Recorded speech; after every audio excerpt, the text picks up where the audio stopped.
Good morning বন্ধুরা। এখন বাজে 10:30। তো অবশ্যই মর্নিংই রয়েছে এখনো। তো এখন এই যে বসে রয়েছি, আপাতত কোনো কাজ নেই বলতে সকালে খাওয়া দাওয়া করে বসে আছি। আর সকালে আজকে রান্নাবান্নাও ছিল না, কাল তো পুজো ছিল বাড়িতে। তো কালকে যে রান্না করেছিলাম ভাত তরকারি, সেগুলো অনেকটাই বেঁচে ছিল। তো সকালে আজকে সবাই সেটাই খেয়েছে, পান্তা ভাত তরকারি, পনিরের তরকারি ছিল, তো সেটাই খেয়েছে। আর এখন বাবা বাজার করে নিয়ে এসছে। আজকে তো রবিবার, তো চিকেন রান্না হবে। তো সে বাবা এনে রেখে দিয়েছে। আর আমি একটু পরে যাব রান্না করতে, কারণ সকাল থেকে আমার শরীরটা একটুখানি লাগছে খারাপ, তার জন্য এখন একটু বসে আছি খাওয়া দাওয়া করে এসে। আর তার উপর আজকে হেনা করবো। এই যে হেনা দুটো এনে রেখেছি, না হলেও 3-4 মাস হয়ে গেছে, কিন্তু এখনো পর্যন্ত করা হয়নি। এই যে দুটো পরম্পরার হেনা। তো হেনাগুলো আগে পেস্টটা বানিয়ে রাখবো, তারপর হেনা দেবো। হেনাটা মাথায় দিয়ে তারপর রান্না শুরু করব। তাহলে রান্না করতে করতে হেনাটাও শুকিয়ে যাবে। তো তারপর স্নান করে নেব। আর আজকে তো রবিবার, আজকেও তো রয়েছে বাড়িতেই। তো আজকের ভিডিওটা আমি এখান থেকে স্টার্ট করছি। আশা করছি তোমাদের ভিডিওটা খুবই ভালো লাগবে। তো চলো। তো এখানে হেনা করার জন্য আমি কি ব্যবহার করছি সেটা একবার তোমাদের দেখিয়ে দিই। তো এই যে দেখো, এখানে আমি নিয়েছি 2টো ডিম আর লেবু কেটে নিয়েছি। আর এই যে দু প্যাকেট নিয়েছি হেনা, আর কিন্তু চা পাতা মানে লাল চাটা করে নিয়েছি চিনি ছাড়া। আর এই যে এদিকে আমি নিচ্ছি দই। তো দইটা কিন্তু আমাদের বাড়িতে পাতার দই, সেই জন্যই মানে একটু হয় না, ফ্রিজে যেহেতু রাখা থাকে তো জল গলে গেছে। তো এখানে আমি দইটা আগে নিয়ে নিচ্ছি। দইটা নিয়ে ভালো করে দইটা আগে ফেটিয়ে নেব। দইটাকে কিন্তু খুব ভালোভাবে ফেটাতে হবে। দইটা ফেটানো হয়ে গেলে তারপর কিন্তু এতে আমি দেব ডিম। তো ডিম কিন্তু অনেকে শুধু ডিমের সাদা অংশটা ব্যবহার করে, কুসুমটা ব্যবহার করে না। তো আমি কিন্তু এখানে যেহেতু 2টো ডিম ব্যবহার করছি, তো একটা ডিমের আমি পুরোটাই দিয়ে দেব, মানে কুসুম সাদা অংশটা পুরোটাই, আর আরেকটা ডিমের শুধু সাদা অংশটা আমি দেব।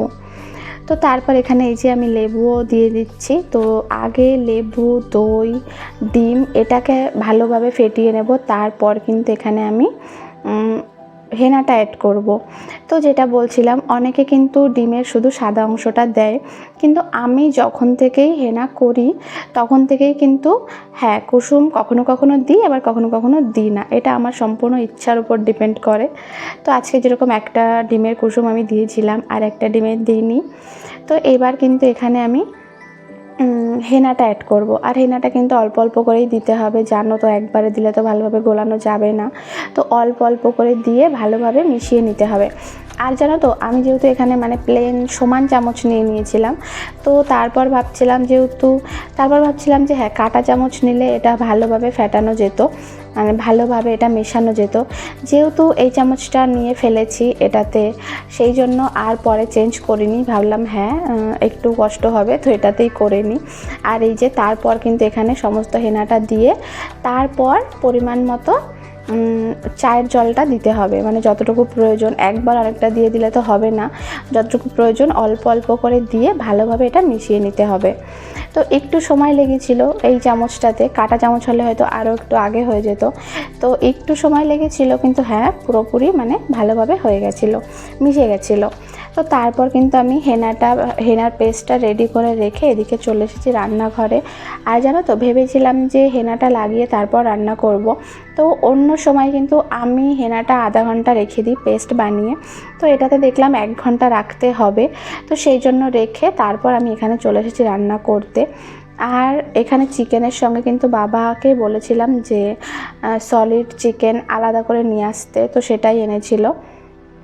এটা দিয়ে সন্ধ্যাবেলা করব চিকেন চাউমিন, তার জন্যই এখানে চিকেনটা আমি কেটে নিচ্ছি। আর যেহেতু আমাদের ফ্রিজে কিন্তু মাছ মাংস কিছু রাখা হয় না, তার জন্য আমি চিকেনটা এখানে ম্যারিনেট করে তারপর ভেজে রেখে দেব, যাতে যাতে ভালো থাকবে আর কি। না হলে তো কাঁচা চিকেনটা রেখে দিলে সন্ধ্যা হতে হতে জানো খারাপ হয়ে যাবে, গন্ধ হয়ে যাবে আর কি। তার জন্য আমি এখানে একবারে ভেজে রেখে দেব, ভালোভাবে ভেজে রেখে দেব। তাহলে কি যখন চাউমিন করব তখন সব কিছুর সঙ্গে একটু কষিয়ে নিলে হয়ে যাবে। তো চাউমিনের জন্য চিকেনটা তো এখানে আমি ম্যারিনেট করে রেখে দিয়েছি, মানে কিছুক্ষণ রেখে দেবো, আধা ঘন্টা মতো। তারপর হচ্ছে চিকেনটা রান্না হয়ে গেলে তারপর আমি এই চিকেনটাকে, মানে ম্যারিনেট করা চিকেনটাকে ভেজে রেখে দেবো। তো এই যে এদিকে দেখো, এদিকে আমার মশলাটা কষানো হয়ে গেছে, আর এই যে চিকেনটা এবার দিকে করে ভেজে। তোমরা তো দেখতেই পেলে যে ভাতটা কিন্তু আমি আগেই রান্না হয়ে গেছে, ভাতটা আগেই করে নিয়েছি। তো ভাতটা কিন্তু ওপাশে আমি উপর করে রেখেছি ফ্যান গালার জন্য। তারপর কিন্তু এদিকে এই যে চিকেনটা দিয়েছি, এবার চিকেনটা রান্না হবে। আর হচ্ছে ডাল করা হয়েছে, ডাল আছে, আর সেই সঙ্গে কিন্তু ভাজা করা হয়েছে, বরবটি আলু ভাজা, আর এদিকে চিকেন আর ডাল। আর দেখি কিছু একটা হয়তো সেদ্ধ দিয়ে দেব, তো এতেই হয়ে যাবে। আর কি জানো তো, এই গরমে না খুব বেশি একটা রান্না বান্না করতেও ইচ্ছা করছে না, খেতেও ইচ্ছা করছে না।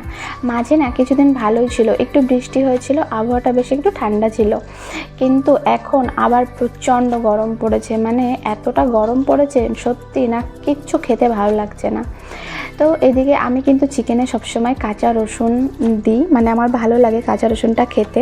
শুধু আমার না, বাড়ির সকলেই কিন্তু কাঁচা রসুনটা খেতে পছন্দ করে, আর ও তো খুবই পছন্দ করে।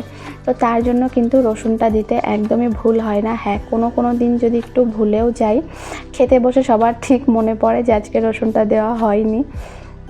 হ্যাঁ, কখনো কখনো দু একদিন ভুলে যাই, কিন্তু বেশিরভাগ সময় মনে থাকলে অবশ্যই কিন্তু দিয়ে দিই। তারপর এখানে আমি আগে কিন্তু ওর মাথায় হেনাটা লাগিয়ে দিচ্ছি।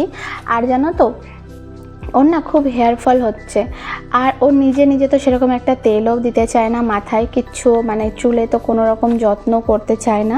হ্যাঁ, আমি যে করে দেবো, আমিই করে দিই ওর মাথায় তেল দেওয়া বা এটা ওটা যখন একটু ব্যবহার করি, একটু পেঁয়াজের রস। তারপর আমি যখন একটু হেয়ার প্যাক লাগাই সেই সময়গুলোতে কিন্তু ওকে বলি যে তেলটা দিয়ে দিই। এবার হেয়ার প্যাক দেওয়ার সময়ও কিন্তু জোর করে যদি লাগিয়ে দিই তাহলে কিন্তু লাগায়, আর না হলে না। এবার মাঝে দিয়ে না হেয়ার ফল অনেকটা কমেছিল, কিন্তু এই রিসেন্ট আবার না ওর একটু হেয়ার ফলটা বেড়েছে, যার জন্য আমি কিন্তু ওকে বলছিলাম, হ্যাঁ তুমি যদি চুলের যত্ন না নাও তাহলে কিন্তু টাক পড়ে যাবে। তেল দিতে গেলে না করবে, হেয়ার প্যাক দিতে গেলে না করবে, তো এটা করলে কিন্তু দেখবে খুব শীঘ্রই টাক পড়ে যাবে। তো তখন বলছে না, তাহলে এবার থেকে তুমি যেটা করবে সেটা করে দিও। তো যাই হোক, রাজি হয়েছে, এবার থেকে আর কোনো সমস্যা হবে না। আর তারপর কিন্তু এদিকে আমার মাথার হেনাটাও ওই লাগিয়ে দিয়েছে, যেহেতু মা পুজো দিচ্ছিল, তো মার পুজো দিয়ে উঠতে টাইম লাগবে, সেই জন্য ওকেই বললাম যে তুমি তাহলে লাগিয়ে দাও। আর আমার নিজে লাগাতে একদমই ইচ্ছা করছিল না সত্যি বলতে, তো তারপর ওই লাগিয়ে দিয়েছে।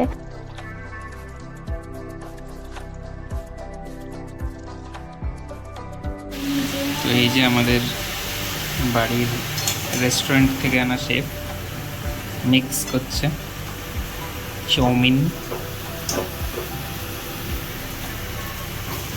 এখন বানাচ্ছে চাউমিন। রাতের ফরমাইশ না সন্ধ্যার ফরমাইশ?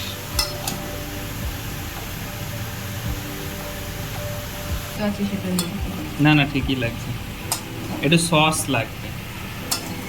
সস হলে টমেটো সস কম হয়ে গেছে। হ্যাঁ, চিলি টমেটো ওই মিক্স ভাবটা আসবে, আসলে ঠিক লাগবে।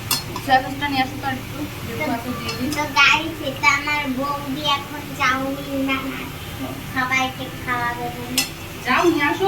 টমেটো সসটা না শেষ হয়ে গেছে, তার জন্যই কিন্তু এখানে দেখো বোতলটা জাগিয়ে কোনো রকম একটুখানি বেরিয়েছে। তবে অসুবিধা নেই, যেহেতু চাউমিনটা বানানোর সময় সস দেয়া আছে, তো খুব একটা অসুবিধা হবে না।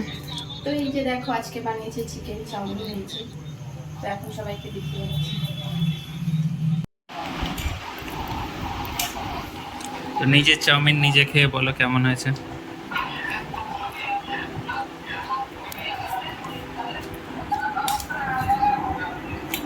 নিজের রান্না তো নিজের কখনো ভালো লাগে না, তবুও যেহেতু খেয়ে থাকি স্বাদ তো বুঝি, হয়েছে, ভালোই লাগছে।